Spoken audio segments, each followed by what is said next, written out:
CDSL के shares ने corona virus pandemic आने के बाद से काफ़ी अच्छे रिटर्न दिए हैं अपने इन्वेस्टर्स को।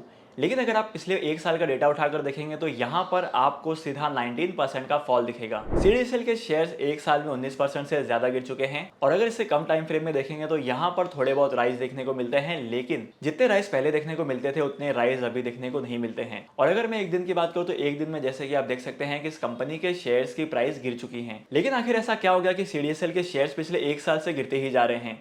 क्या है इसके पीछे का रीजन और आपको यहाँ पर इन्वेस्टमेंट करना चाहिए या नहीं, सब कुछ बताने वाला हूँ आज की इस वीडियो में। तो हमेशा की तरह आज का वीडियो बहुत ज़्यादा इंपॉर्टेंट है, तो इस वीडियो में आगे बढ़ने से पहले अगर आप इस वीडियो में नए हैं, अगर आप इस चैनल पर नए हैं तो सबसे पहले इस वीडियो को लाइक करो और इस चैनल को सब्सक्राइब करो। अगर आपको सिर्फ रीजन के बारे में जानना है कि आखिर सीडीएसएल के शेयर्स क्यों गिरे हैं, तो आप डायरेक्ट रीजन वाले सेक्शन में जाकर रीजन को चेक कर सकते हैं, टाइम स्टैम्प मैंने दिया है। लेकिन वीडियो में आगे बढ़ने से पहले सबसे पहले इसके फंडामेंटल एनालिसिस को देख लेते हैं। जैसे कि आप देख सकते हैं कि सीडीएसएल का जो रेवेन्यू है वो इंक्रीज होते जा रहा है और प्रॉफिट आफ्टर टैक्स का अमाउंट भी इंक्रीज होते जा रहा है। सेकंड अब हम देखते हैं कंपनी के बैलेंस शीट में। अगर कंपनी की बैलेंस शीट को आप ध्यान से देखेंगे तो यहाँ पर आपको ये पता चलेगा कि कंपनी का जो डेट टू इक्विटी रेशियो है वो इंडस्ट्रीज के मुकाबले काफी कम है, जो कि सीडीएसएल के लिए बहुत अच्छी बात है। और सेकंड इंपॉर्टेंट चीज है करंट रेशियो। इस कंपनी का करंट रेशियो इंडस्ट्री के मुकाबले काफी कम है और इसी के साथ साथ अगर आप मार्केट शेयर के परसेंटेज को देखेंगे तो सीडीएसएल ने ओवरऑल मार्केट को कैप्चर किया हुआ है, क्योंकि सीडीएसएल स्टॉक मार्केट में लिस्टेड एकमात्र ऐसी कंपनी है जो डिपॉजिटरी की सर्विसेज प्रोवाइड करती हैं। इंडिया में सिर्फ दो डिपॉजिटरी हैं, एनएसडीएल और सीडीएसएल, जिसमें से सीडीएसएल मार्केट में लिस्टेड है। और अगर मैं ज्यादातर डीमैट अकाउंट्स की बात करूं तो ज्यादातर डीमैट अकाउंट सीडीएसएल के साथ ही ओपन होते हैं, तो बाय डिफॉल्ट सीडीएसएल के शेयर्स की प्राइस को ऊपर ही जाना चाहिए था, लेकिन एक साल से 18% से नीचे गिर चुके हैं। वहीं पर जैसे कि आप कंपनी के होल्डिंग पैटर्न को देख सकते हैं कि यहाँ पर सबसे ज्यादा इन्वेस्टमेंट किया है रिटेल इन्वेस्टर्स ने और सीडीएसएल के 20% के स्टेक है इनके प्रमोटर्स के पास। म्यूचुअल फंड ने अच्छा खासा इन्वेस्टमेंट किया है, फॉरेन इंस्टीट्यूशन ने भी इन्वेस्टमेंट किया है और डोमेस्टिक इंस्टीट्यूशन ने भी इन्वेस्टमेंट किया है। तो इस कंपनी के शेयर होल्डिंग पैटर्न में भी कुछ गड़बड़ दिखाई नहीं देती है। तो बेसिकली सीडीएसएल के फंडामेंटल्स आपके साथ शेयर करने के पीछे का मेरा रीजन ये था कि मैं आपको बता सकूं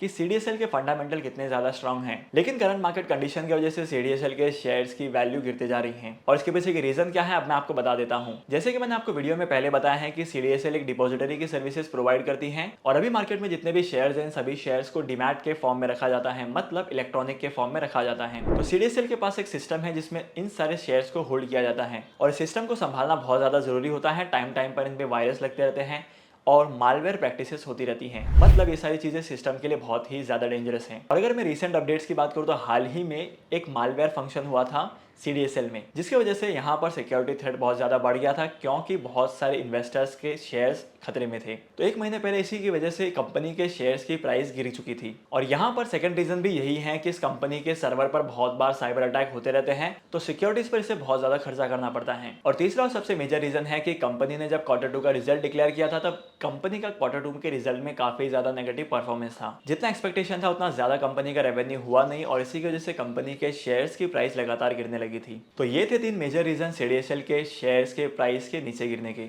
लेकिन अगर आप अभी इन्वेस्टमेंट करते हैं सीडीएसएल के शेयर्स में तो मैं भी आपको गारंटी दे सकता हूं कि आने वाले टाइम पीरियड में इन कंपनीज के शेयर्स की वैल्यू इंक्रीज होगी, क्योंकि सीडीएसएल स्टॉक मार्केट में लिस्टेड एक मोनोपोली कंपनी है और इसी के साथ साथ सीडीएसएल को कॉम्पीट करने वाला कोई अदर कंपनी नहीं है। और एक चीज ये भी है कि जितने ज्यादा इन्वेस्टर स्टॉक मार्केट में इन्वेस्टमेंट करने लगेंगे उतने ज्यादा डीमैट अकाउंट ओपन होंगे और जितने ज्यादा डीमैट अकाउंट होंगे उतने ज्यादा ही सीडीएसएल के शेयर्स ग्रो करेंगे। तो डेफिनेटली आपको over the period of time long term के लिए सीडीएसएल के शेयर्स में इन्वेस्टमेंट करना है। जो लॉन्ग टर्म के लिए इन्वेस्टमेंट करता है ना वो छोटे मोटे फॉल को नहीं देखता है, एक दो साल के फॉल को नहीं देखता है, कंपनी के फंडामेंटल्स को देखकर इन्वेस्टमेंट करना चाहिए। जिस कंपनी के फंडामेंटल स्ट्रॉन्ग है डिस्पाइट्स ऑफ मार्केट कंडीशन आने वाले टाइम पीरियड में इन कंपनीज के शेयर्स की वैल्यू काफी तेजी से ग्रो करेगी, क्योंकि कंपनी के बिजनेस और फंडामेंटल्स काफी ज्यादा स्ट्रॉन्ग होते हैं। अगर आप स्टॉक मार्केट में इन्वेस्टमेंट करना चाहते हैं तो डीमैट अकाउंट ओपन करने का लिंक आपको डिस्क्रिप्शन में मिल जाएगा। तो आज के इस इंपॉर्टेंट वीडियो को यहीं पर खत्म करते हैं। होप करता हूं कि आज की वीडियो का कंटेंट आपको वैल्यूएबल लगा होगा। अगर आपने आज की इस वीडियो से कुछ नया सीखा है तो इस वीडियो को लाइक करना, शेयर करना, इसी के साथ साथ अगर आप इस चैनल पर नए हो तो इस चैनल को सब्सक्राइब करो।